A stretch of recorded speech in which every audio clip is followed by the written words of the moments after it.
लेकिन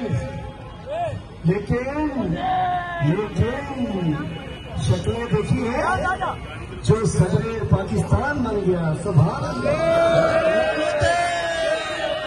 इस निजाम पर जो वजीर आज़म बन गया, लानत है इस निजाम के ऊपर।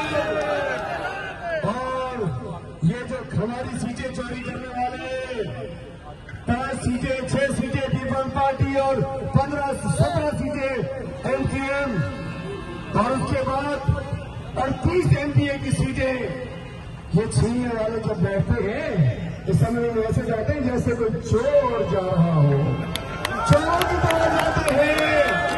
और इधर ये हमारे साथी शेरों की तरह खड़े होते हैं। अल्हम्दुलिल्लाह खालिद भाई ने बड़ी माशाल्लाह, मैं कहता हूं ये किरदार है जो मैं की बात कर रहा हूं। मैंने कहा ये वो किरदार है जिन्होंने साबित किया है कि पार्टी के साथ खड़े होना होता है।